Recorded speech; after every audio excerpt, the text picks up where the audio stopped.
ஒரு உண்மை சம்பவத்தை அடிப்படையாக வச்சு நான் எழுதின ஒரு குறுநாவல் தான் இந்த ஒரு லவ் ஸ்டோரி.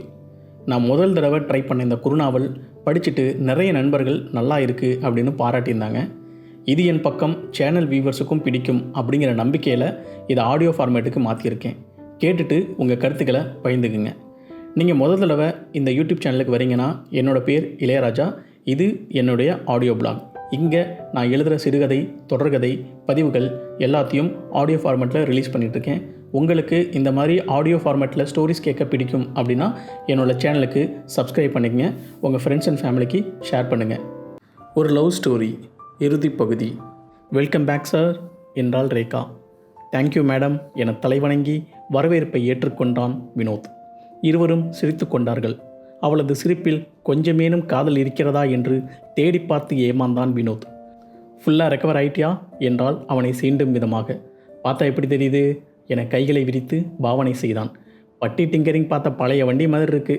மனதுக்குள் அவளது கிண்டலை ரசித்தாலும் வெளியே கோபமாய் முறைப்பதைப் போல் பார்த்தான். ரேகா அவனுக்காக பாதாம் அல்வா சமைத்து கொண்டு வந்திருந்தாள். அவள் தன்னை நெருக்கமானவனாக நினைக்கத் தொடங்கிவிட்டாள் என்பது ஊர்ஜிதமானவுடன் உள்ளுக்குள்ளே உற்சாகம் கரை புரண்டாலும் அதனை வெளியே காட்டிக்கொள்ளாமல் சாதாரணமாக இருந்தான். பிறகு இருவரும் சிரித்து பேசியபடியே சாப்பிடத் தொடங்கினார்கள். விபத்திற்கு முன்பான சென்னையில் வினோத்தின் இயல்பு வாழ்க்கையில் ரேகா மட்டுமே புதிதாக இணைந்திருந்தாள். மற்றபடி எந்த மாற்றமும் இல்லாமல் நாட்கள் நகரத் தொடங்கின. ரேகாவை முழுதாக புரிந்து கொண்டிருந்தான் வினோத், அல்லது அவளை புரிந்து கொண்டிருப்பதாக நினைத்து கொண்டிருந்தான். அதனால் பெரும்பாலும் அவளுக்கு கண்ட நேரங்களிலும் மெசேஜ் செய்வது, கால் செய்வது போன்றவற்றை தவிர்த்தான். தன் அருகாமை கிடைத்து விட்டதால் இப்போது நான் முக்கியமில்லை போலும் என அவள் நினைத்துவிடக்கூடாது என்பதற்காக சில நேரங்களில் அவளை தொந்தரவு செய்யவும் அவன் தயங்கவில்லை. ஒரு நாள் இருவரும் கேன்டீனில் அமர்ந்து பேசிக்கொண்டிருக்கும் போது ரேகாவின் மனதில் நீண்ட நாட்களாக உறுத்தி கொண்டிருந்த ஒரு கேள்வியை வினோத்திடம் கேட்டாள். வினோத், எனக்கு உங்ககிட்ட ஒன்று கேட்கணும் என தொடங்கினாள். சொல்லு ரேகா என ஆர்வமானான் வினோத். என்கிட்ட நீ ப்ரப்போஸ் பண்ணும்போது உன் பேர் கூட எனக்கு தெரியாது.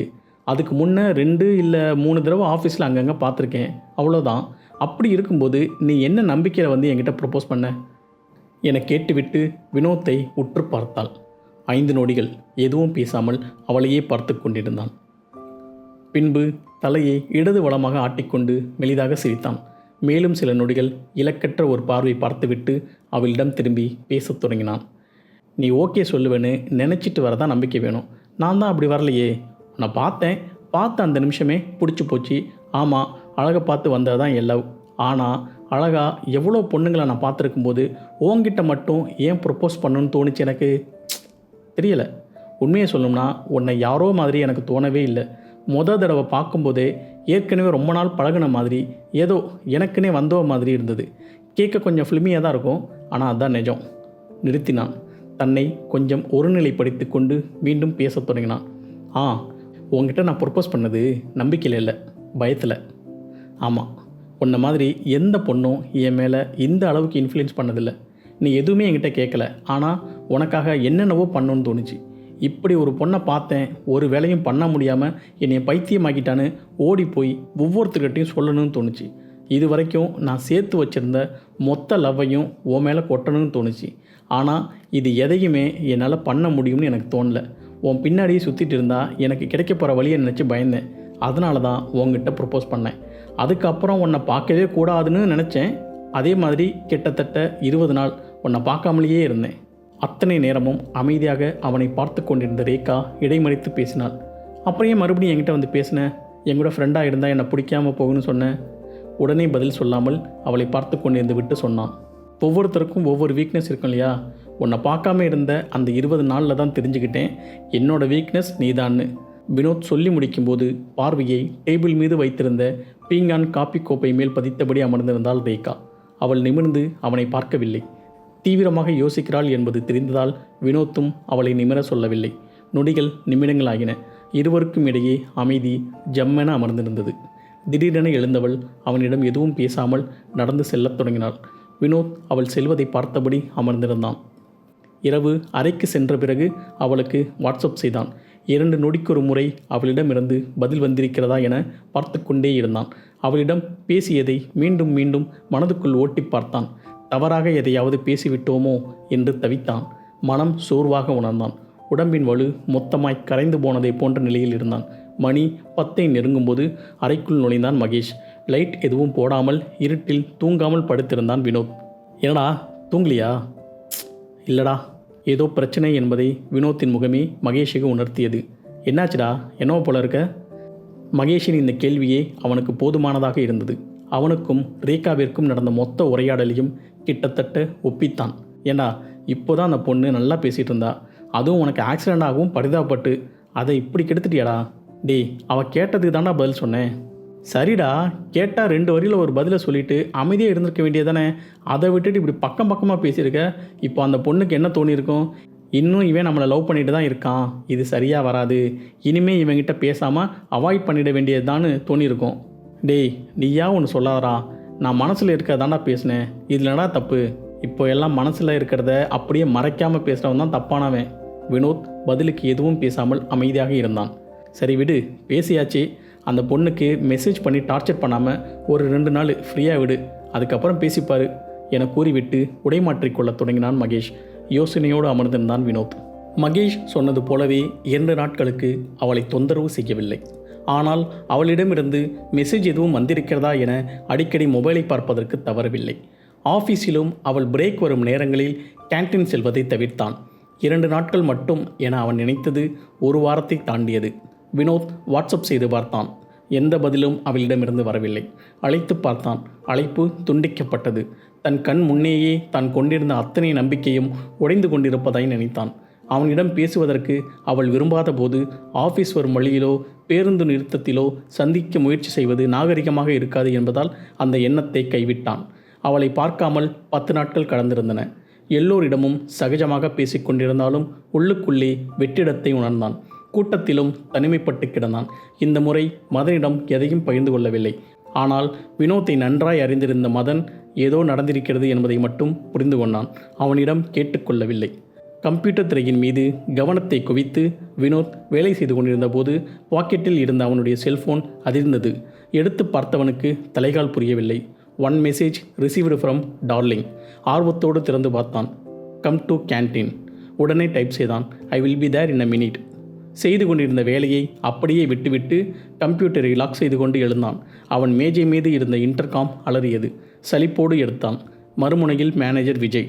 Vinod, come to my cabin. Okay sir கூறிவிட்டு மனதுக்குள் திட்டினான். வேறு நேரமே கிடைக்கலையே அந்த ஆளுக்கு, ச என்றபடியே விஜயின் கேபின் நோக்கி நடந்தான். அவன் உள்ளே நுழைந்தபோது டிஎல் அஜயும் அங்கே இருப்பதைக் கண்டு கொஞ்சம் குழம்பினான். என்ன விஷயமாக இருக்குமென அவனால் யூகிக்க முடியவில்லை. வா வினோத் என பேச்சை தொடங்கினார் விஜய். வினோத், ஒரு முக்கியமான விஷயம் உங்ககிட்ட டிஸ்கஸ் பண்ண சொல்லி அஜய் கிட்ட சொன்னேன். பட் அஜய் என்னையே பேச சொல்லிட்டான், அதான் கூப்பிட்டேன். விஜய் எதை பற்றி பேசுகிறார் என்பது புரியாததால் எதுவும் பேசாமல் அவர் மேற்கொண்டு பேசுவதற்காக காத்திருந்தான் வினோத். உனக்கு ஒர்க்லோடு எப்படி இருக்கு வினோத்? என்ன நடக்கிறது என்ற குழப்பத்தோடு பதில் சொன்னான் வினோத். 2 ப்ராஜெக்ட் பார்த்துட்ருக்கேன் சார். ஒன்று ஃபைனல் ஸ்டேஜ் தான், ஸோ அதில் ஒர்க்கு கிட்டத்தட்ட முடிஞ்சிருச்சு. இன்னொரு ப்ராஜெக்ட் லாஸ்ட் வீக் தான் ஸ்டார்ட் ஆச்சு, இப்போ தான் ஒர்க் வர ஆரம்பிச்சிருக்கு. 70% ஆக்குபென்சி தான் சார். கவனமாக கேட்டுக்கொண்டார் விஜய். திரும்பி அஜயை பார்த்தார். வினோத் சொன்னதை ஆமோதிப்பதை போல் தலையை ஆட்டினார் Ajay. Okay fine. David handle பண்ணிட்டு இருந்த ப்ராஜெக்டை கொஞ்ச நாள் நீ பார்த்துக்கணும். டேவிட் மெடிக்கல் லீவில் போயிருக்கிறாரு, ரிட்டர்ன் எப்போ வருவார்னு தெரியாது. ஸோ டேவிட் வர வரைக்கும் நீ தான் அந்த ப்ராஜெக்டை ஹேண்டில் பண்ணணும்.